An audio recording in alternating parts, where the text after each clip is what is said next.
My first question to you, were you surprised when the mayor called you and offered you the job? If I was being honest, not totally. Not totally. To a degree, yes, but not completely. I think there's a number of highly qualified people here. I like to think that I would be one of those considered. So it did come suddenly, though, I will tell you, and it's. So why do you think the mayor? What about you? Do you think the mayor saw in you as the man to be the next police commissioner?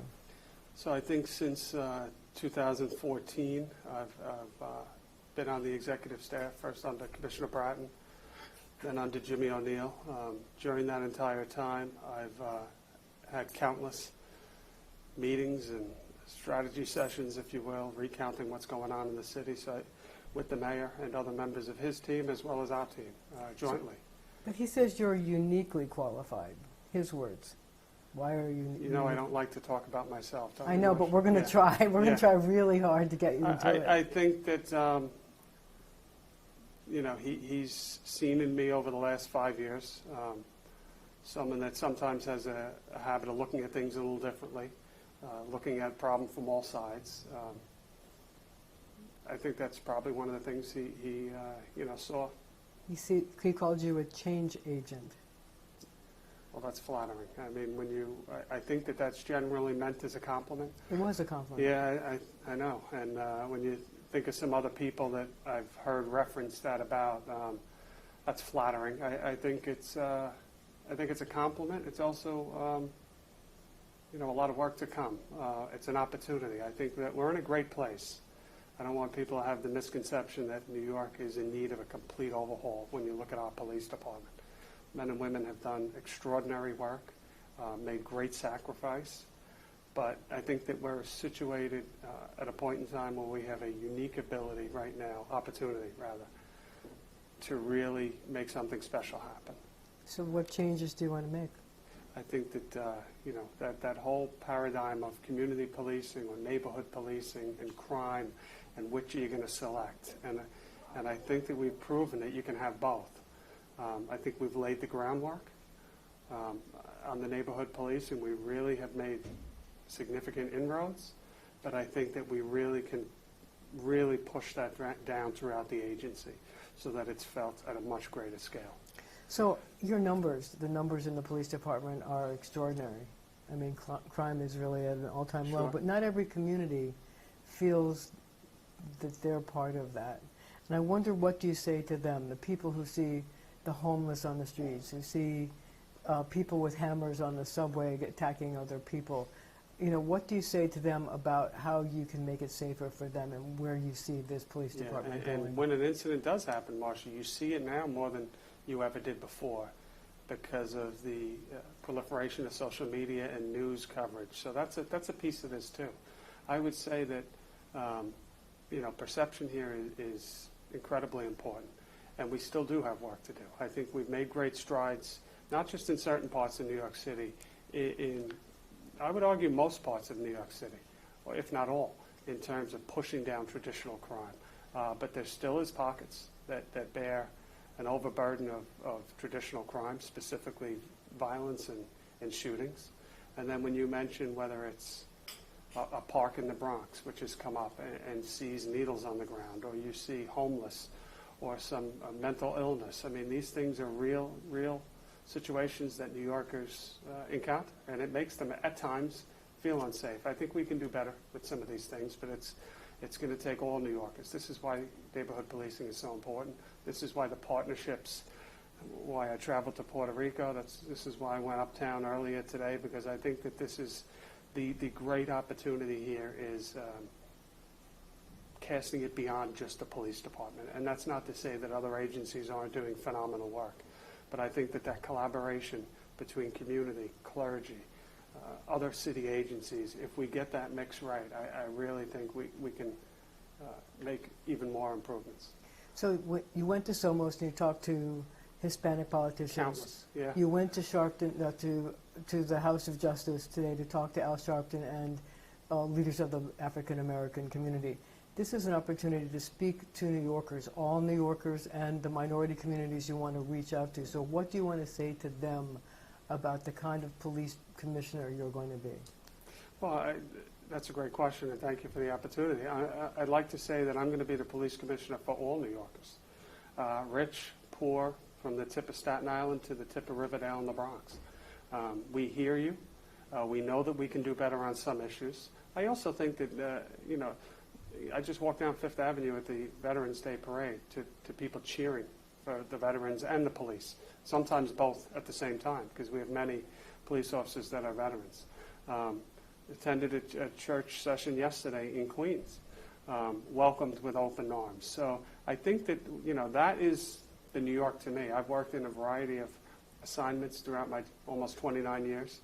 I can tell you that I've had bad days, but I've never had a bad experience anywhere where I've worked, where communities, rich, poor, black, white, Asian, Hispanic, you name it, have welcomed me and my fellow officers with welcome arms. What was your best day as a police officer? Oh, Lord, that's a tough question. I mean, there's been so many. I remember years ago saying you should write this down, and it would be one hell of a book. And unfortunately, I never did. So John Miller probably has 10 books ready to go. There's been so many good days, days where I could tell you there's been more days where I can't wait to go to work. And that's not because of an unhappy family. I have a great family. But this is a second family, and there's just been too many good days to count. Worst day? Lord, two things come to mind. September 11th certainly comes to mind. Driving down the highway, heading to Manhattan that day, not knowing what the heck you were driving into. And then I would put every single time I've stood in a hospital at 3 in the morning, and I think you know what I'm talking about. Those are tough days. So what are your biggest strengths? I think I get along with people. I think I read people. I think I have the ability to get the best out of people at times, at least I hope. And I think I have a lot to learn, but I'm not the worst communicator in terms of getting things done. Do you have special skills you think that will help you as a police commissioner? Special skills? I think all the things I just said. Your experience at CompStat with data? Well, I mean, all of these things make me, I guess who I am. I've had a long career. I've served in a number of assignments. I don't feel I probably wouldn't have been selected if I hadn't had some of these attributes, but I do think I still have a connection to a degree what the men and women on the street working are up against, what they do day in and day out, and the same for the public. I think it's as simple as that sometimes, having a connection to the public. How do the people on the street feel? All of these things are very important, and I think having that human touch is very important. So what do you think your biggest weaknesses are? What do you need to do better? I have no weaknesses. Okay. How long is this interview? No one. I am probably my worst critic on a number of issues. So pick one. Yeah, time management. You have to stay focused. What's the big picture? You try to do too much, you may not accomplish anything. So having that strategic vision. I don't know if it's a weakness, but it's something that I constantly have to stay focused on to remember. It's very easy to get distracted. So who is Dermot Shea? He is a pretty simple person, native New Yorker, who loves this city dearly. Very proud of his service in the police department. A family person, absolutely, and wants nothing more than everyone in this city to thrive and have every opportunity possible. So fill in the blank. When I was in high school, I was the class... It's interesting. I went into high school early, actually. Nobody knows that, so there's another story. I skipped a grade. You did? I What grade did. you skip? I skipped 8th grade. Really? Yeah, took the test early. So when I went into high school, I was just married to sports in some way. Growing up in Queens, whatever sport was played that month of time of the year, that was it. Probably didn't study, not nearly enough. What were your favorite sports? Oh, hockey, absolutely. Roller hockey. Were you good at it? I was very good at it. What did you play? What position? I played defense, but we would play anything. So what They do were you better than me. There were some really good hockey players in Queens. what do you do when you're not being a police officer? Well, I'm trying. As you get older, I see that you have to worry about staying in shape a little more. So I don't mind some sort of exercise, whether it's bike, run, just get out and walk. Definitely high on the priority list, just to keep my brain working and optimal. I love to relax, watch a good TV show, movie. I love to read. I think things that most New Yorkers do. What are you reading? I love to. I mean, if you think of historically, favorite author was always Tom Clancy. I loved, but I'll read anything. What are you reading now? Nothing. I am reading crime reports, and it's a little disturbing. Everything is police related, but I like to break away from that when I can. So who are your role models? Yeah, that's. I wouldn't categorize one or two people. I think people that make the hard decisions and do the right thing under all odds. I think that people, and I'm purposefully not picking one or two, but people that do what's right when no one's looking. Was there ever anyone in the course of your life that you thought, I want to be like him or her? Off the top of my head, nobody that comes to mind. Do you ever say, I wish I could do this? Like I say, I wish I could sing. Which I wish I could have more free time. I wish I could travel more. Neither of those things look very possible in the next couple of years. You but did go to Puerto Rico. I did, but that ties back to it's that give and take, and I truly do. As when you look around this agency and you look at some of the people that sit on the executive staff, Rodney Harrison, Terry Monahan, Lori Pollack, we'd probably all say the same thing because we love this job. So you just met with Al Sharpton, who, after you left, talked about his meeting with you. And one of the things he said was that you differed on cash bail. Obviously, they want to eliminate cash bail, and he said that you would like to see changes in cash bail. What changes would you like to see? Yeah, I did get the sense that there was a slight differing of opinion there, although I didn't have the opportunity to get too deep into, we covered a number of topics. I don't think differences of opinion is necessarily surprising or necessarily a bad thing. I think it was more about as much, people are going to have differences of opinion. I guess the question I have the common ground? Is a little different, is that, look, the police department is going to have to deal with criminal justice reform on January 1st. Yep. No cash bail, and the Some would problem say with already. Yeah. witnesses, having Yes. to turn over witnesses. So some people say there should be changes made, that this may be too liberal a policy. So as you'll be the police commissioner on January 1st, when the legislature goes back into session, what changes would you like to see in the cash bail and criminal justice reforms having to do with witnesses too, that you think would make it easier for the NYPD to do its job? So first, on the cash bail front, I think most people are in agreement, and we are for reform, in that we don't want people arrested for minor offenses sitting in jail solely because they can't afford bail. So we're in lockstep there.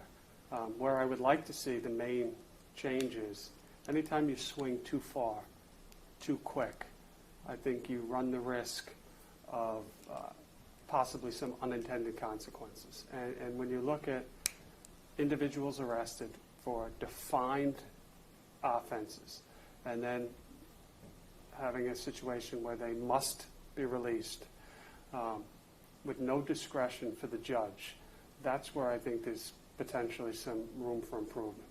So you'd like there's to a lot see of information available. I would love to see judges have a little bit of discretion to think about danger. It's more about, to me, at times, the person than the offense in front of them that they've committed. And perhaps some modification to some of the offenses if it's an automatic, but the danger piece to the individual, I think should be maybe a second look would be helpful. So what about the fact that witness information has to be turned over within 15 days of a person's arraignment? Yeah, also concerning. Also concerning. Should, I mean, ultimately, we're changed? preparing for this, and this is greater than New York City. This is the entire state. I mean, we're certainly preparing for it. We have an incredible resiliency and ability to adapt. But should it be changed? I want all New Yorkers to know we will keep them safe. Should it be changed? I think it should be looked at. When you look at a situation where, at a time when we are on I think the precipice of really having something magical happen in terms of getting both right. Community relations, neighborhood policing, building it out further, keeping crime down. I worry a little that anything that could have people pulling back from calling the police. If people have reservations about calling 911 because their information is going to be turned over. So there are things there that I think that ultimately will bear out what impact it has, but it's a concern. So if change is going to happen in Albany, there'll be public hearings, and you as commissioner of the NYPD will be called to testify. So what kinds of things would you say to the legislature about this criminal justice reform, things that you would like to see modified? Yeah, I would say that we are for reform, the NYPD. We've been for reform on many fronts. I think we have a record of it. Not a perfect record, but a strong record of being advocates for reform in the last 5-6 years. With this bill specifically, those 2 points are right at the top that I would voice my concern about, and as an opportunity to get even better in modifying the law, if that's possible. So when Al Sharpton spoke, he said that he made no bones about the fact that his first choice was Ben Tucker. And he said that you came into this office with a, quote, awkwardness, his words. And he said you're going to have to earn the respect of the African-American community, and you came in with, quote, low trust. What would you like to say to him and the members of the African-American community about you having to earn their respect and coming in with, his words, low trust?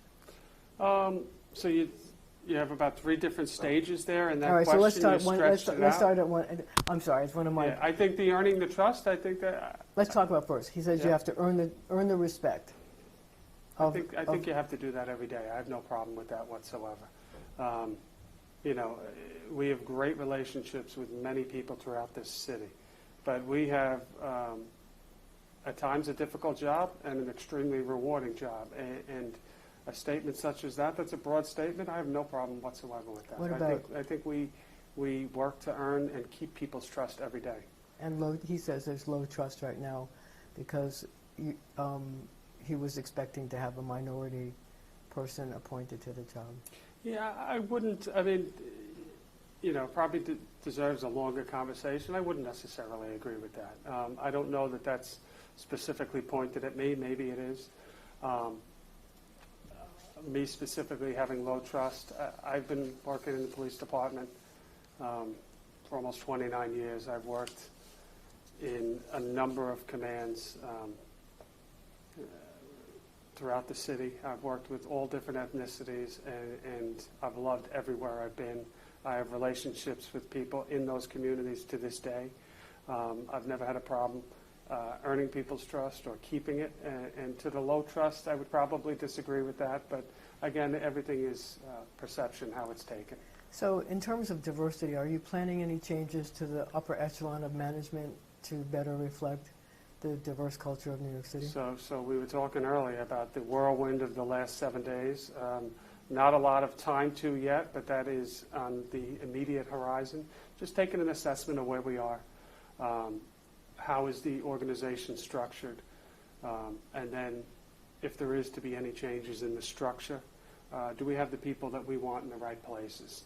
I foresee there will be some opportunities for putting some people. Just with planned even retirements coming up, there's going to be some openings. So I could tell you that I am very acutely aware diversity, and I look forward to really having the ability to put my stamp on this executive team. But there's incredible opportunities. I mean, there is talent up and down this organization, so it's really an honor to be able to put that stamp on it. I wonder how you feel about releasing body-worn camera video in terms of in large crimes, whether you think it should be done. So I think, when you talk about building trust with the community, I don't know that there's a blueprint for any police department across the country. Some have very widely different policies. I think that any policy has to, though, be grounded in transparency and with the notion to be fair and really work to build trust with the community. It won't work if we selectively release some and not others. Will there be ever an exception? There may be. But I think you really have to work to limit those exceptions. And this is all under the broad, assuming that there's a criminal investigation and the DAs and working through all of that. But my inclination would be to release more than hold. But I'll have an opportunity shortly to really review the existing policy. So homelessness is a big problem in New York City, both on the streets and in the subways. Do you think that there needs to be a new approach to dealing with it, since it seems to be an ever-growing problem, and so much of the headlines these days, in one way or another, seems to deal with the homeless, either an attack, a homeless person scaring somebody on the subway with, a weapon, a knife, or whatever, Yep. or attacks on the homeless where they get killed in various situations. So there's two topics that have proven very frustrating for me personally. That being one of them, homelessness, as well as the opiate epidemic and the overdose levels. And it's another situation that's been going on, not just New York, and certainly the homeless is not unique to New York either. Two situations where we still have a lot of work to do. I do think on both that we can do more. It'll be a shift probably away, as we have been doing, away from the traditional method. What was the traditional method? Once people were deinstitutionalized, essentially on the street. Homelessness, maybe in the news quite a bit recently, but this is not a new problem. I think that we recognize. And it was probably, for lack of a better term, hidden when you go back 5 or 10 years, quite simply because many of them were in Rikers Island or in jail. And I don't know that that's the right solution either. There's got to be a better way. I think that many people are already obviously working on this in terms of providing services. When you look at homeless outreach, when you look at us partnering with other agencies and trying to offer services to the homeless, clearly a difficult problem. And it dovetails a little bit at times into mental illness. Not always, but certainly at times. Well, some people feel that the state went too far in deinstitutionalizing people, and that maybe we've come to the point where we need to open more mental health facilities where people can get long-term treatment. I wonder how you feel about that. I think it's probably a little out of my area expertise in terms of, the mental health clinicians and things of that nature. It's got to be balanced there. I mean, we're talking about, at the end of the day, again, it's what do you bring to the table? We're talking about human beings and people in crisis for the most part. Maybe some afflicted with some level of mental illness. So whatever we do, I think that, we do have an opportunity here to really make change, positive change in people's lives. But this is where I think that, as we really drill down, whether you're talking about crime or quality of life or situations like this, the more we, and I'm talking about the police department here, can partner with other agencies. Because ultimately, I think many of these issues, if by the time they get to us, it's probably too late. So I have to ask you just 2 short questions about crimes in the news today, if I could. First of all, the most recent anti-Semitic incidents in Brooklyn with eggs being thrown at a synagogue and at somebody. Are any suspects, do you have any suspects or arrests in the recent string of egg attacks in Borough Park? And what do you plan to do to tackle the increase in anti-Semitic hate crimes? And that's very disturbing because egg attacks in New York City is not new around Halloween. This is after Halloween, let's be clear. And this is, in the first incident, 3 young boys walking into essentially a synagogue. And then you have an incident where a Jewish woman has eggs thrown at her. We do not have an arrest. We have just put out, or are about to put out, a picture of what appears to be 6 young teens, and the investigation will go from there. I mean, it's disturbing. It's on the heels of an arrest of a teen the prior week, driving around with some other people in a car and jumping out and scaring people walking on the streets. So, I think, we can arrest till the cows come home, and I think there's got to be more than that. It's got to be a full court press here of education. It's got to be education that starts young. It's got to be communities getting involved, people standing up, people from community groups standing up, politicians standing up, as you've seen, and really saying enough is enough, because this kind of hatred and activity, this kind of behavior really has no place. So the last thing is the vendor who was arrested for selling churros in the subway station. Critics say the police may have gone too far in putting the vendor in handcuffs at the subway station. I wonder how you feel about it, whether it was a case of over-policing, it was the right thing to do. Could it have been handled with a fine as opposed to arresting her? Sure. So I will probably have critics on either side on this one, so that's fine. I think you need to look at the whole situation and take a step back.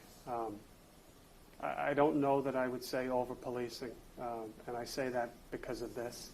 I think as we work in neighborhood policing, and it's all about connecting to people and providing services and providing being responsive to them.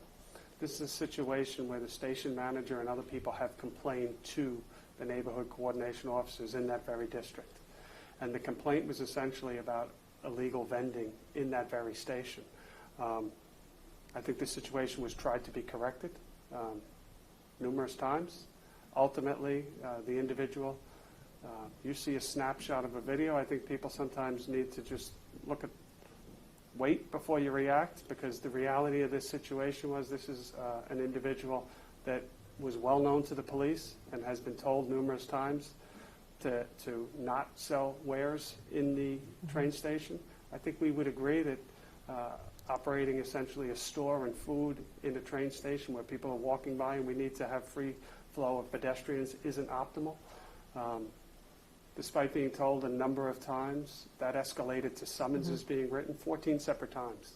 So I think there's a balance there. I mean, I'm looking forward. We'll try to work with perhaps some members of the community or some electeds in that area and get, if there are some vendors of a particular nature persistent like this, obviously I would like to see this resolved before it ever got to an arrest or a summons. But there's got to be balance on both sides. But in the video, the witness is using expletives towards the police officers. I wonder how you feel about that and the message it sends towards your officers that this woman was doing that. Yeah, well, certainly. Before I'm a police officer, I'm a person. And before I'm a commissioner, I'm a person. I don't like it. I think that everyone, whether you're a police officer wearing a shield, given a tremendous responsibility and honor to protect and serve, or you're a person on the street, there's an ability here to see each other a little more. And probably some of the best advice I got coming onto the police department or as a young cop is treat everyone as you would your family. And I think that says it all. So we just have to do some B-roll, but I want to... Yeah, I know. If we can wrap. Yeah, we're done. I just want to show the pictures. If you could just tell me what's in the pictures. We're done. Strange people. No, stay right here. We're going to bring him here so he can show them. But so you survived. Yeah, pleasure. I knew I would. You're going to. I mean, I just want you to show me the pictures, and you can tell me, and then we'll do a walk shot, and you'll be done. You're going to. I'll try not to. I'll destroy this. I wanted to know about the dog, but okay. So. That's an old picture. So. This picture. Yeah, that's April 30th, 1994, me being promoted to sergeant. And who's that guy? Well, that's a young Bill Bratton, yeah. And many people think Was he the police commissioner? he was. This was when he was police commissioner He in was Julian. for the first time, yeah. Wow. So when he came back this time, I was in an office and he happened to walk in and I shook his hand and said, "Oh, we've met before," and it was this day. But other than that, that was the extent of my relationship. Wow. And this is. Yeah, that's. Here, let me take this one away so that. Well, everyone here, you know what? Probably the only person that looks the same is my wife. I certainly look older. That's Richie, Lauren, and Jackie in age order. And then this picture here. And here's Jackie screaming. I Are love there this any others? picture. Any other picture? So Yes. this is. So that's Jackie screaming. That's when we. This is in 1997. I'm making lieutenant. So Lauren was born, but she's not in the picture. And that's my mom. That's my sister Helen, who's a principal. My brother Jim, who's in Jersey City, and that's my other sister's husband. And I don't know. Jerry's probably holding Lauren. That would make sense. So you're sort of like a police prodigy because you graduated in the top 10% of your class. I You did. had the gold braid when you graduated. I did. Yeah. You were promoted, made sergeant within like 4 or 5 years. 3, but who's counting? 3, Yeah. 3, and then right after that lieutenant, and right after that captain. Yeah. Well, others have done it too. I've You're had a so good career. modest. I've had a good career. Isn't there one thing where you can say like I did a good job? No. Seriously. It's yeah. I've had a very listen. I honestly say I have worked with phenomenal people. There was one other picture there, and you know, but of just a couple. An example of this is probably 2000. Oh Lord, what year would this be? This is probably around 2013, and these gentlemen are receiving an award. But these gentlemen worked in the same unit that Detective Brian Mulkeen worked. So that I was Wow. in charge of that unit at the time. Wow. But I've had the luxury of working with some really amazing people over the years. And it seems like you were pretty amazing yourself. Thank you. Come on. Thank you. That's it? That's it. Thank you very much.